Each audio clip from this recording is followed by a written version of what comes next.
Station that is in the Situation Room on Spice FM to discuss the food safety governance challenges. They're looking particularly at the status of food safety in Nairobi. That sit down is with Kenneth Ayuko, Policy Lead and Executive Director, of course, Research and Advisory, and also Anthony Maina, who is the CEO and founder of Food Cloud. That is coming to you shortly. Don't go too far away. Enjoy the session. See you again at 10 a.m.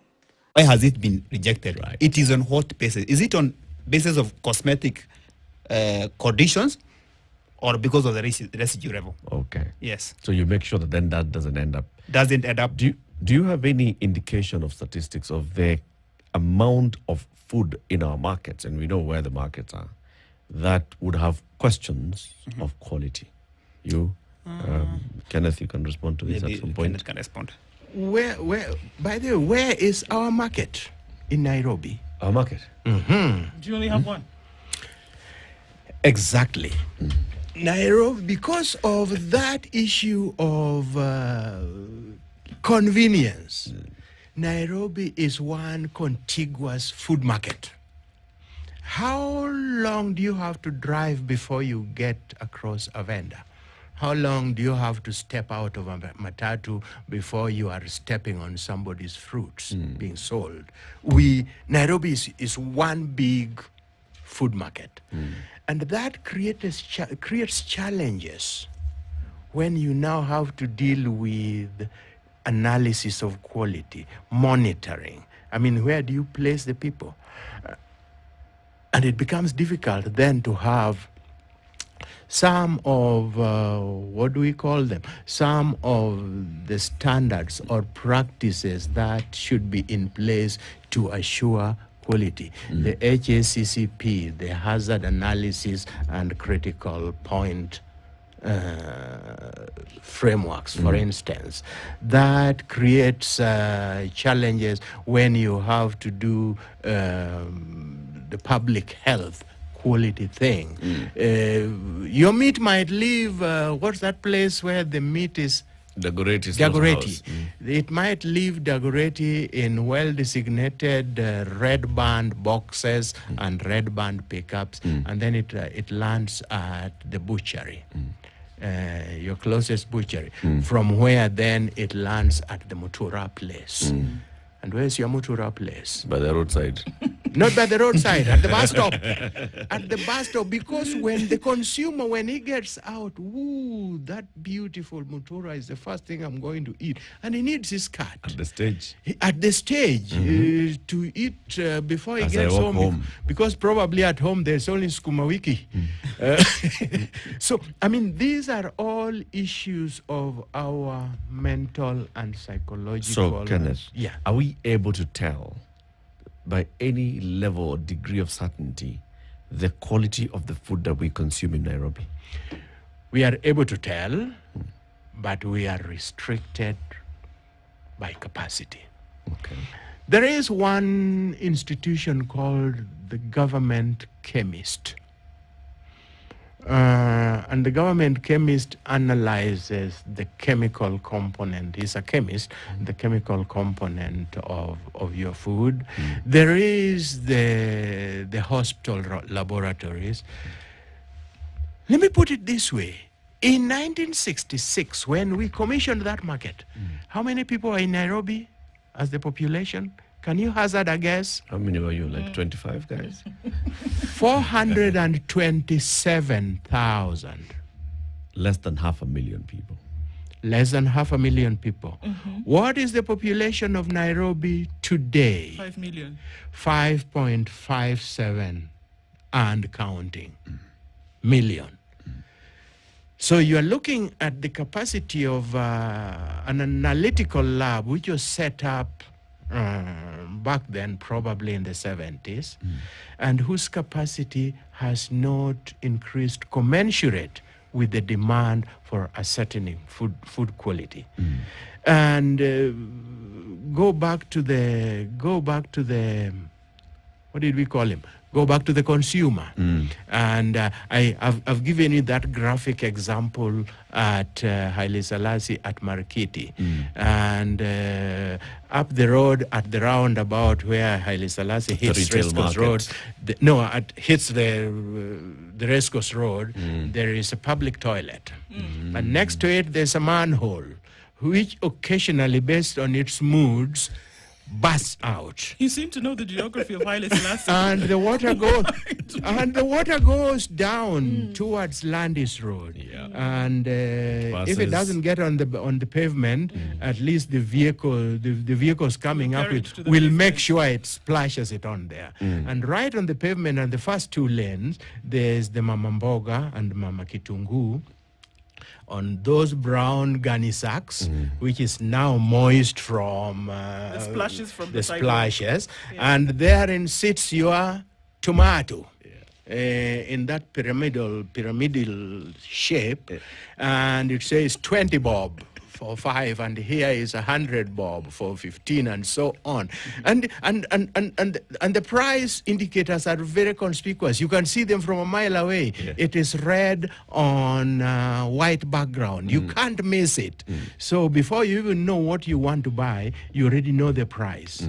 And because you are a convenience freak, and convenient not only to your movement, but also to your pocket. You say, oh, they look good. And the matatu is down the road. Let me pick a few and take home.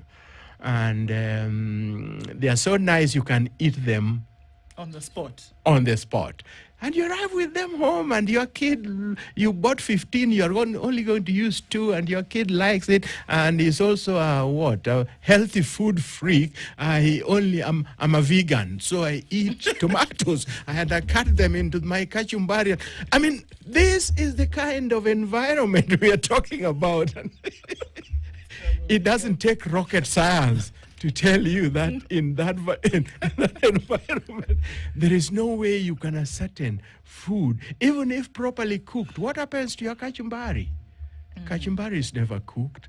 What happens to your fresh fruit? You don't cook mangoes to eat them. So, I mean, there are all these challenges. And when Anthony says consumer awareness, I wonder how many Kenyans want to be made aware.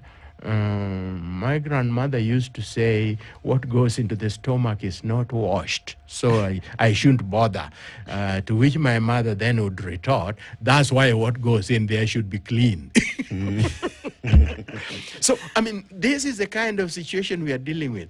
Our problem is, one, institutions, or their lack of enforcing the institutional frameworks we have put in place. Sometimes we shout at the rooftop, we have developed this policy, we have this legal framework, we have that. That's all very good, but that should only be the beginning.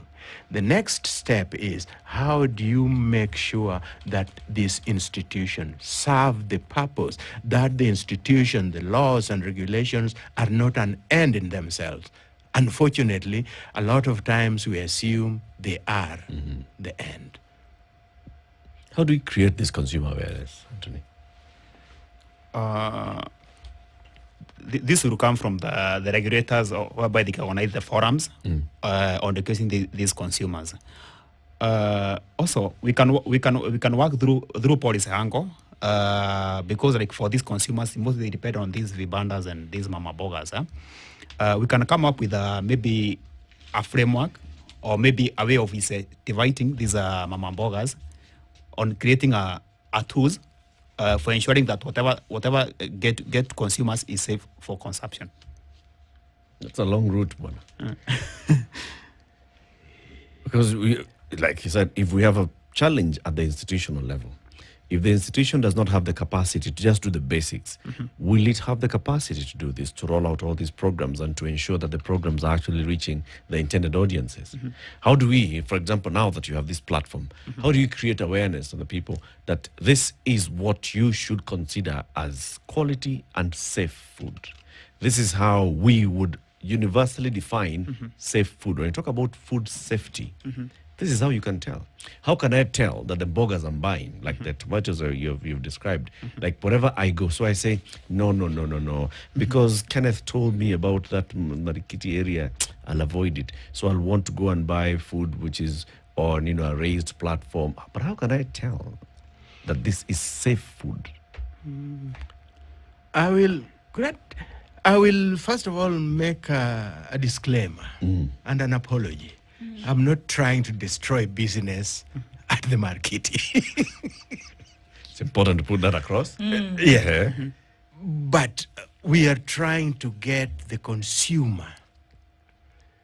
Most of the time, you don't need a laboratory to tell you that this food was handled in this manner. Just look. Remember, I defined the soil where it is grown as dirt, and also the pavement where it is displayed as dirt. Yeah. I mean, any consumer should be able to see that. But does he? You live in Kileleshwa, not you, but assume you live in Kileleshwa. And I talked about this Nairobi being one massive food marketplace. In the morning, somebody walks to Markiti and they load their purchases on some kokoteni and they push it up the hill. You should be going up Haile Selassie Hill, and you sometimes they go like this, so that they are able to maneuver the hill. You remember the law of inclination when you are climbing uphill. And then it lands somewhere in Kilimani, Kileleshwa, and it is put in a kiosk, a corner kiosk, which because of your convenience, you send the housemaid or the kid, oh, go and get me some oranges, or go and get me some from Masai, or from Bogua, or from Mama Otieno. And they go. And because the kiosk is in your neighborhood... It's in Kileleshwa, for Surely crying out it must be loud. fine. It's in a safe place. Eh? Clean kiosk. Yes, it is clean kiosk. But the clean kiosk didn't grow and distribute the food there, which points to the need for tracing. From a consumer perspective, you have to be able to trace, but you're not bothered with it. Today, since last year, in our parliament, there is the Food and Feed Safety Control Coordination Bill. How many of us know about it? And do we even care? Do we bother whether this bill is going to affect that succulent tomato I'm going to take home? Of course it is going to. But until we participate in the crafting of this bill, which then will be a law, unfortunately our laws are not, are enforced. The emphasis is in the last syntax of that, force. Our operations are policed, which means there is always an external influence. It doesn't come from us. We have to internalize the need to have that what we ingest is quality, without being forced, hey, you eat healthy food. Who doesn't know you need healthy food? Of course. I mean, have we? And I think when we look at issues of food safety, there's the argument that we've over-politicized some of these conversations. That if we look at a time gone by, you were almost guaranteed that it didn't matter where you were, that you knew that the food that you were ingesting was safe. It was clean. It came from your back garden, your farm, whatever it was. But then we've come into a time where there's so many world systems playing against each other that we now have to think about, is this tomato actually laden with pesticides in Kenya that have been banned in other European jurisdictions? For example, again, a political conversation. Are we ingesting foods that have been grown in a lab, but that they are fueling or filling the pockets of somebody in another part of the world? Again, a political conversation. Now, you want to play that vis-a-vis somebody who, for goodness sake, just wants to eat. That person is not thinking, is this pesticide tomato? The person is thinking, this is a tomato which I am going to cook and feed my children at the end of the day. They do not have the bandwidth Yeah. for all this thing that we are saying. Yep.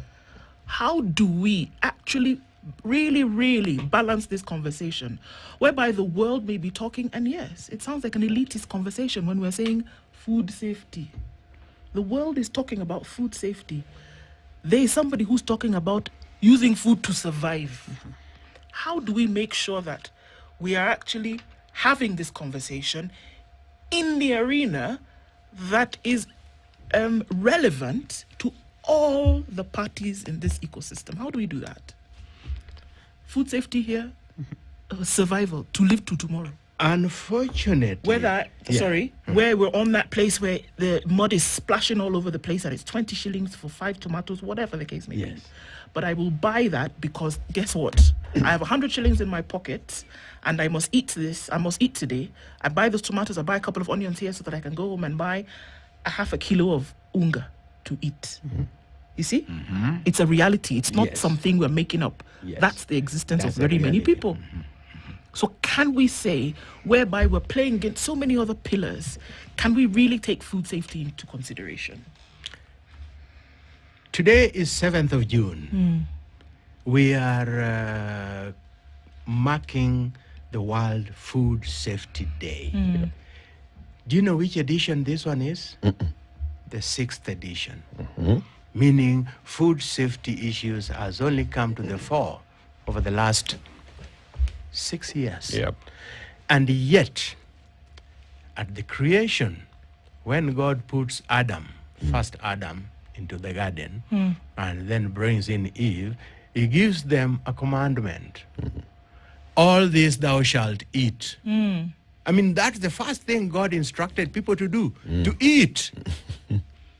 He didn't, the procreation and filling the world, those ones came much later. But the first basic need of human beings, Adam and Eve included, was food. And because that is what creates sustenance, generates the sustenance for your human existence. Now, take that debate fast forward and look at what we have today. And sometimes I look at, yes, this debate will end here. In the evening, those who listened and those who did not will go back to their homes and now start discussing the real pertinent issues. How is Nyokabi going to go to school? How are we going to pay the fees for so and so needs to go to hospital? These are things. They don't connect the hospital, the school, and everything else to what we were talking about here. So how do we package our information? Unfortunately, we have not packaged it very well. And when I talk about we, I mean all of us. The food systems, the agri-food systems value chain involves thousands of players. The producer, who is the farmer, and who also happens to be a consumer in his own right, is part of that process. The farm input supplier, who also happens to be a consumer, is part of that system. The distributor at the supermarket or at the roadside is also a consumer and part of that system. The regulator, whether you're talking of KEFIS, you're talking of KEBS, is also the institution populated by consumers. Yeah. So all of these people know at some rudimentary level the value of Safe food, of clean food. You pick cassava from the ground, you clean it. Natural instinct, thinking that is reducing its harmfulness. The thing is, you have what it takes, but you don't have the information to act properly. At the height of the COVID, and this is a story I usually find very heart-rending. At the height of the COVID, one of you media houses were interviewing the street urchins just below Mudhurwa at the Nairobi River, below Gikomba. And they were being asked whether they know about COVID, whether they know it is going to affect their health, and so on. And this young man, about 14 or 15, maybe less, starts talking, and I'm going to try to make it as the sound bite sounded. Ati we Buddha, unatuambia nini? Hii maji ndio tunakunywa na hapa ndio tunakula. Hii sasa hiyo COVID ni nini? Kwanza tangu nizaliwe hata sijaenda hosi. I shed tears. Because that's another consumer. But he's a consumer who is trying to cope with this situation. And he probably would benefit a lot more. Have we done in our policies considered him? Have we done in our legal frameworks considered him? Or every time we see him, we police him, we chase him away? A good point. Good point. Kenneth, thank you very much for those good points. I want to end with you, Anthony. As we talk about food safety this year, what is the one thing that you'd like to leave as a message and say, if nothing else, the people who are listening to you, take this to heart? One of the things that I would like to suggest for like all the actors that are involved in food production and distribution, there is need to train and capacity build their staff on proper handling procedures that will promote long-term food safety. Well said. And thank you very much. Anthony Maina is the CEO and founder of Food Cloud. Kenneth Ayuko is policy lead and executive director at the Agrisk Research and Advisory. He says, by his own words, it's a small think tank. Because if we made it bigger, everybody will be part of it. So everybody is involved. Thank you very much for joining us, gentlemen. Thank you so do much. have a lovely day. It's World Food Safety Day. We've been having a food safety conversation. It's coming up to a weekend. Remember, this weekend, as you're thinking, choice ni moja, taste ni noma. Yeah? And it's food that you can trust. Yes, go out and get yourself some Ken beef by Kenchick. Do have There's yourself... a food safety summit going on at the Safari Park. Today. It's also ending today. Okay. We want to go and catch the tail end. Please rush there. And you'll give us what happens there. Have a lovely weekend, people. It's 10 a.m. See you on Monday, God willing. Thank you. That's my